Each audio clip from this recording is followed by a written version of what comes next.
Hello everyone, as usual it's me Pavlo, and today we'll be talking about Meze new release, model named 105 Aer. And you can easily guess it translates as Air. It's an affordable model, $400 or euros, and it's built with 50mm dynamic driver. But what is most interesting here, it shares a lot of traits with more expensive Meze models, starting from attention to the small nuances and overall approach to the design, and ending with Meze's new ideas and findings in the sound tuning area.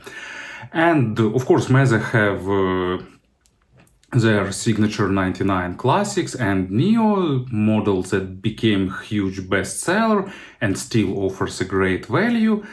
But 105 is a step towards more audiophilic direction because it's open back model. So it's their most affordable open back solution. So let's take a closer look and find out what it gives us. Box is stylish and minimalistic. Probably it's done to match the model's name because aer in Romanian means air. And you can see that here we see the pattern that matches outer cup, but in general design is pretty monochrome. Nice cardboard, as we can expect, and inside we getting a case with with headphones and warranty card, short manual, so not much, but probably like everything that you will need. Good case, made of nylon, pretty reliable and hard, so it protects headphones well, and inside you'll get headphones themselves, and here we'll get stock cable and the 6.3mm adapter. So basic, nice set of everything you need with full-size headphones. When you look at the design of these headphones, some words that came to mind are exquisite, refined, stylish, and despite of cups being made of ABS with polycarbonate, they look really great. And this sophisticated shape helps them look even more expensive than the price tag of these headphones. Also, they have a pretty nice texture, they are pleasant to touch. It's absolutely open back headphones. You can easily see that under these openings there is a metal mesh that protects the internals. But under the bright light we can even see the driver itself. Not sure will it be visible on video or not, but it's a really open model, so it's not suited for street listening or in the shared office, but in the comfortable listening at home it will be great. Ear pads are soft, they are made of velvet. They are pretty spacious, so let's actually make measurements. So roughly about 7 centimeters. Here we're getting almost 5, and the depth is more than 2. So maybe not the biggest, but definitely pretty spacious. So it stays comfortable on my ears. Some parts are shared with other models. For example, headband really reminds 99 classics. It's self-adjustable with nice pleather head pad. It's soft. It's pretty wide, so it distributes weight really well. Self-adjustable in terms of size, and headband is made of 2 lines of springy steel, and this casted details holds everything together. So nice, well looking, staying really well on the head. Actually, I don't think there is much sense speaking a lot about the design. You can see it yourself, and I can add that they provide great wearing comfort.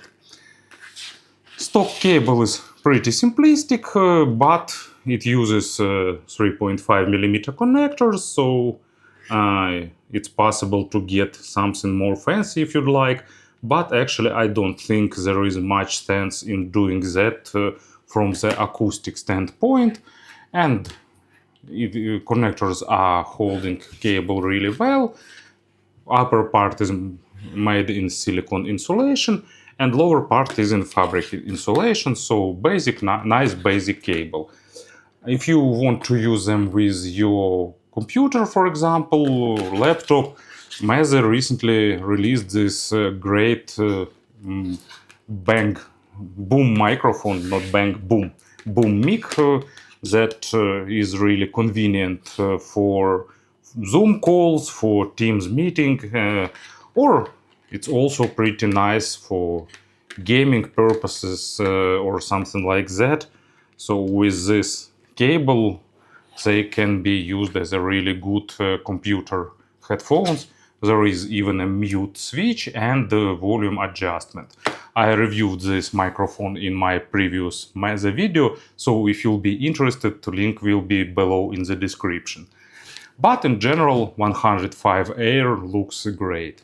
I don't think anyone will be surprised if I'll say that Meze managed to tune them greatly, creating a pleasant sound signature that from one hand gives a good clarity and nice amount of details, decent technicalities, and from other hand they are pretty safely tuned, providing great sense of emotions, dynamics, and overall pretty enjoyable listening. They are not sterile, they are not clinical, analytical, and at the same time they are not too colored, so perfectly going between different extremes, creating enjoyable sound signature that probably can be called universal and suiting many genres, styles, sources, and even preferences. So bass goes to good depth, almost to maximum depth, but at the same time, deeper layers of bass are a bit subdued, meaning that they are not dominating. They are present and they are building a nice foundation for the tune, but it's definitely not the model with that guttural rumble and super punchy low frequencies. When it's necessary, you're getting good impact and nice weight, but main focus is on the mid bass. That means that instruments will sound natural without that exaggeration and without pushing forward. Really good texturing and a nice resolution with a healthy amount of small nuances and details, meaning that low frequencies are pretty universal, except probably bass head cases, because it's definitely not that type of bass that will shake your eyeballs inside their sockets. It's more suited for the natural instruments, but actually with electronic and pop music, it delivers also really nice and pleasant amounts of lows. So, first example, it's Casey Abrams, High Drunk Love You. And it's all about acoustic bass with that resonating strings and you getting nice sense of presence.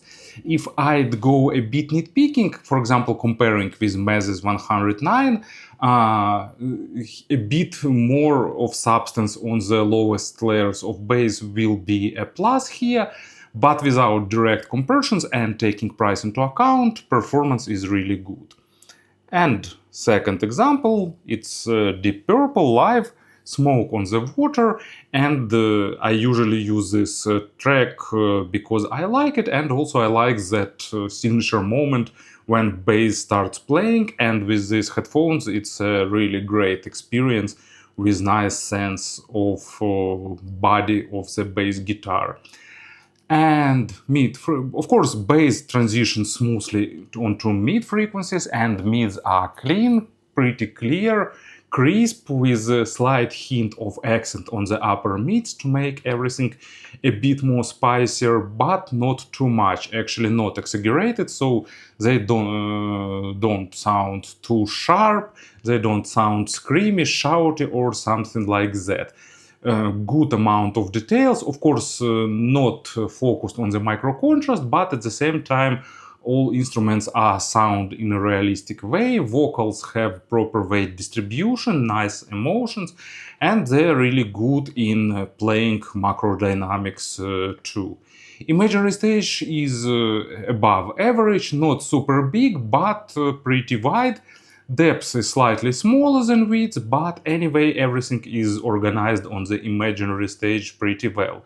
It's probably not that pinpoint holographic stage of more expensive headphones, but at the same time, this open back design helps a lot to build really nice and realistic stage.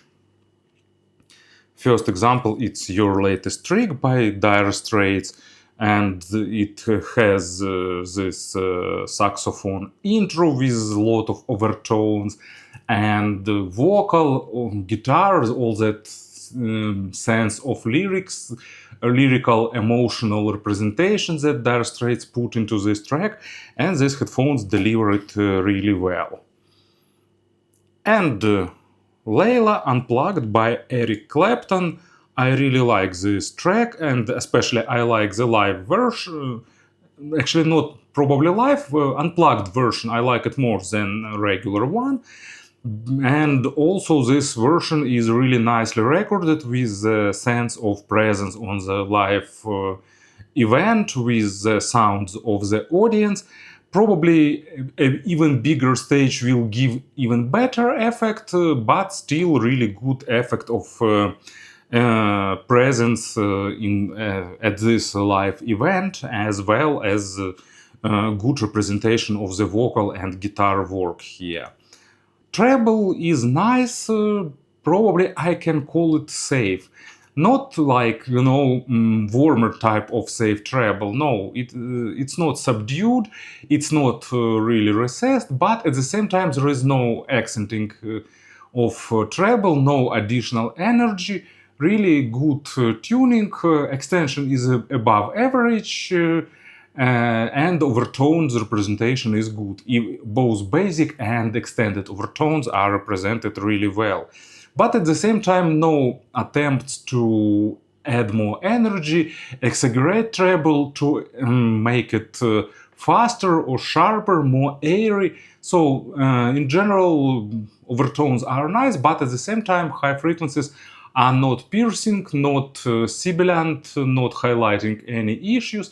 Of course, if track is really sibilant, it will be audible, but it won't be highlighted. And at the same time, it's not that type of tuning when there is no treble at all and you lacking them. First example, it's From the Beginning by Emerson, Lake and Palmer, and pretty complicated track with just 3 performers, but a lot of everything goes in the treble area. Probably it's lacking a bit of layering compared to more expensive models, but in general sounds pretty live and realistic and really nice for this price range. And another complex track, it's Hoff Ensemble, Tufsa Danser, and really superb quality of record, outstanding quality of record, calm, relaxed melody with deep bass with high and extended treble, and these headphones represented all really well, sound realistic. In terms of pairing, actually these headphones are pretty universal. They work really well with laptop or PC, with MacBook they deliver really nice results, but of course with some dongle digital to analog converter or some desktop DAC amp they will give even better results. And also they have a nice amount of scalability, so even with mid-segment players or desktop digital to analog converters, they will scale really well, giving better results. Speaking about the conversions, probably the first one is Meze's own 109, and they are pretty similar on the mid frequencies. But 109 performs better on both extremes. They have more firm and more refined deeper bass, and they have more layered and extended treble. And that's the case when you pay more, you get more. But at the same time, these headphones still deliver a really good result. In this segment also there are two models that I reviewed some time ago. Fuse FT5.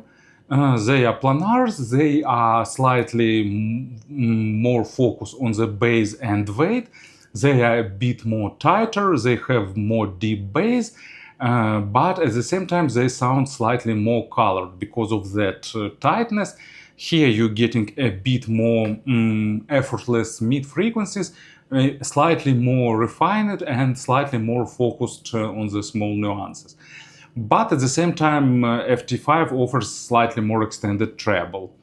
And Sivga's P2 Pro that I also reviewed not so long ago, they have slightly more refined treble too.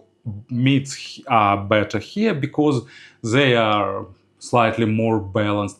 And on the bass, P2 has a bit more bass, but in terms of quality, I'd say that they are about the same. So, to summarize everything, Meze once again released great headphones, so period, and I don't know what to add here. Good design, great sound, great value for the price. Thank you for listening, thank you for your attention, and have a great day.